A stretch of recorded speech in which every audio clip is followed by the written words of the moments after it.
Hi bes! Isang masayang araw po dito sa Takoyaki Serye. At sinimulan ko po ang araw ko na pagre-refill ng mga Starbucks. Dahil nga po kukunti na lang, kailangan ko na pong refillan ito para mas magandang tignan na nakasalansan. Meron po kami dyan tatlong sizes. Merong 8, 12 at 16. At pagkatapos ko nga po refillan ito, maganda na po siya ulit tingnan.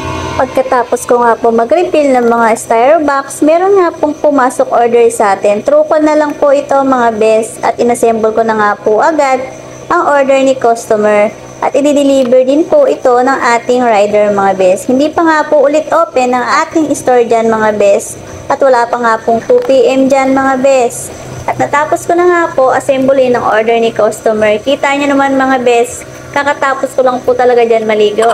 At sumunod nga po, meron pong nag-walk-in sa atin. New client po ito or new customer natin mga best. Welcome sa ating bagong customer ng Takoyaki o Taco Fish na Sugbo. At pagkatapos nga po, meron po ulit sa ating pumasok. At inassemble ko nga po ulit ang order ni customer.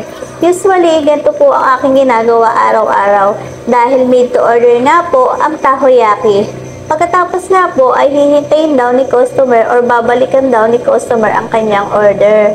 At sumunod nga po niyan, meron nga po ulit nag-walk-in sa atin. At ayan nga po sila ang ating mga customer. Maya-maya nga po, ang sabi ni customer ay babalikan nga po nila ang kanilang order. At agad ko nga po inassemble ang kanilang order. Habang wala po si customer, inimis ko po muna yung harapan ng counter dahil medyo marumi nga po at dahil wet nga po yung tiles dito kaya pangit po tignan, konting dumi lang. Pangit po siyang tignan, hindi ko po hinahayaan na madumi. Nagwalis-walis nga po ko dyan ng kaunti dahil nga po may buhangin, dahil nga po malapit kami dito sa dagat. At maya-maya nga din po ay dumating na si customer at kinuha niya na po ang kanyang order. Pagkatapos po, meron po sa ating pumasok delivery at walk-in. Nawa ko na nga po ang order ni customer. At hanggang dito na lang po. Maraming salamat. Bye-bye!